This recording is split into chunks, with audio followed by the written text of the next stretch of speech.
ரஜினி வணக்கம். ரஜினி, இது வந்து ஸ்டார்டிங்கே இப்படி இருந்ததுன்னா ஃபினிஷிங் எப்படி இருக்கும்?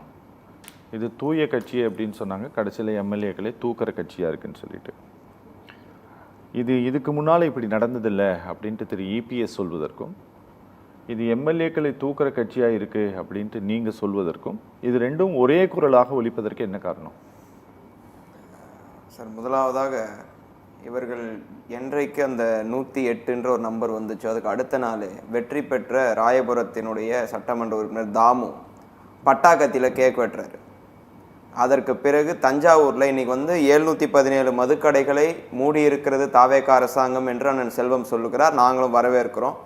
உள்ளபடியாக மக்களை பற்றி சிந்திக்கக்கூடிய விஜய் அவர்கள் தங்களுடைய கட்சியில் இருக்கக்கூடிய தஞ்சாவூர் தொகுதியினுடைய சட்டமன்ற உறுப்பினர், அவர் பேர் விஜய சரவணன், தண்ணி தொட்டி தேடி வந்த கண்ணுக்குட்டி நான்னு சொல்லிட்டு ஒரு பாட்டை போட்டு கையில் இவ்வளோ பெரிய பாட்டிலை வச்சுட்டு அவர் குத்தாட்டம் போட்ட டான்ஸ் எல்லாம் அவர் வெற்றி பெற்ற 2வது நாளே வெளியே வந்துச்சு.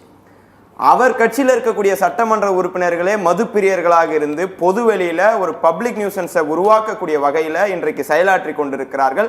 அதை தடுப்பதற்கு முதல்வர் தவறிவிட்டு நான் 717 கடைகளை மூடுகிறேன், நான் தான் ஃபர்ஸ்ட் மூடுறேன் அப்படின்னு சொல்லி தற்பெருமை கொண்டாடுவதில் ஒன்றும் பிரயோஜனம் இல்லை. திராவிட முன்னேற்ற கழகம் 22/6/2023 அன்று மானிய கோரிக்கைகளை 500 டாஸ்மாக் கடைகளை திராவிட முன்னேற்ற கழகம் மூடியது. அதே மாதிரி நாங்கள் வெள்ளை அறிக்க நாங்கள் தான் முதல் கவர்மெண்ட் இது வெள்ளை அறிக்கை விடுறோம்னு சொல்றாங்க. அண்ணன் பிடிஆர் இது பழனிவேல் தியாகராஜன் அவர்கள் வெள்ளை அறிக்கையை அதிமுக ஆட்சி முடிந்த பிறகு திராவிட முன்னேற்ற கழக ஆட்சி அமைந்தவுடன் அதை வெளியிட்டார். அதனால இது எதுவுமே இதற்கு முன்னாடி நடக்காத மாதிரி நாங்க தான் நடத்திருக்கிற மாதிரி ஒரு பிம்பத்தை தாவேகா கட்டமைக்க பார்க்கிறது. அதை என்னால் ஏற்றுக்கொள்ள முடியாது சார். அதே மாதிரி இன்னைக்கு சட்டசபை நிகழ்வுக்குள்ள வருவோம். அக்கா பிரேமலதா என்ன சொல்றாங்க? குதிரை பேரம் நடைபெற்று இருக்கிறது, முகத்தை மூடி சென்ற நபரை பற்றி முதல்வர் வாயை திறக்க வேண்டும் சொல்றாங்க.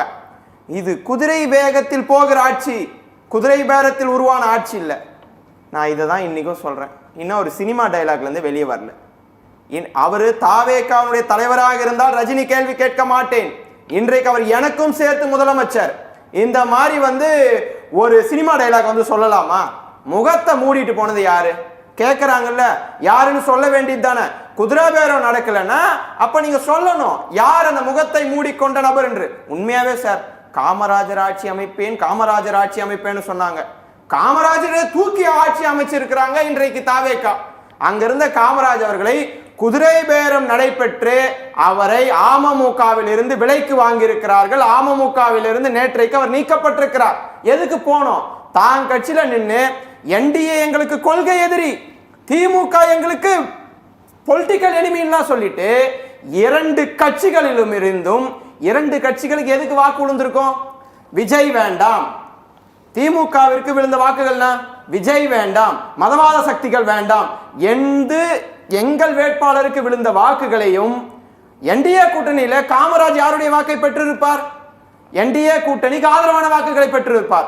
ஆனால் இவர்கள் இருவருமே எங்களுக்கு தேவையில்லை என்ற ஒரு ஸ்டாண்ட்ல இருந்த விஜய் அவர்கள் இன்றைக்கு அவர்களை அழைத்து வந்துதான் இன்றைக்கு இந்த பெரும்பான்மையை நிரூபிக்கக்கூடிய அளவிற்கு இன்றைக்கு தள்ளப்பட்டிருக்கிறார் என்று சொன்னால் இதுவே ஒரு அவமானம் தான். அதே மாதிரி இன்னொரு விஷயம் சொல்லிடுறேன். நீங்க ஆட்சி நடத்துங்க, அதாவது அண்ணன் சொன்னார் நல்ல தொடக்கம்னு. நல்ல தொடக்கம்லாம் இல்ல, பட்டாக்கத்தில தொடங்கி இருக்கிறீங்க. அமைச்சர் கீர்த்தனா அவர்கள் மாற்றுத்திறனாளிகளை பற்றி இழிவாக பேசியிருக்கிறார், ஊனமுற்றோர் என்று பேசியிருக்கிறார்.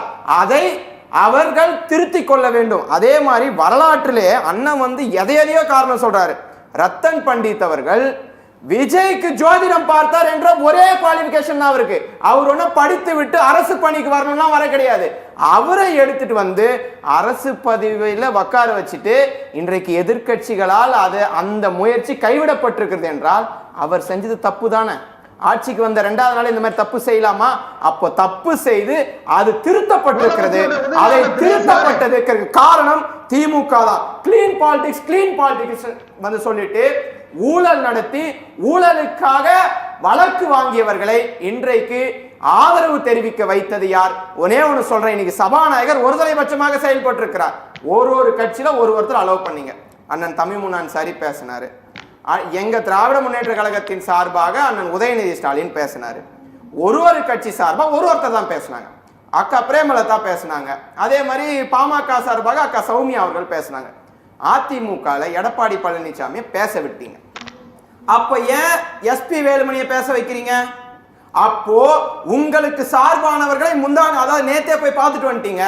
உங்களுக்கு ஆதரவளிக்க வேண்டும் என்ற ஒரு காரணத்திற்காக அவர்கள் பாஜகவை ஏற்றுக்கொண்டு வாக்குகளை வாங்கினாலும் சரி, எனக்கு என்னுடைய ஆட்சி முக்கியம், எங்க ஆட்சிக்கு யார் வந்தாலும் சரி, ஊழல்வாதிகளாக வந்தாலும் சரி, என்ன தப்பு பண்ணிட்டு வந்தாலும் சரி, நான் ஏத்துப்பேன்னு சொல்லி ஒரு ஆட்சியாளர் ஏற்றிருக்கிறார் என்று சொன்னால் கிளீன் பாலிடிக்ஸ் என்பது முடித்து வைக்கப்பட்டிருக்கிறது. டர்ட்டி பாலிடிக்ஸ்க்குள்ள விஜய் அவர்கள் நுழைந்திருக்கிறார். இந்த ஆட்சி தன்னுடைய முதன்மை நிலையிலேயே தோல்வி அடைந்திருக்கிறது.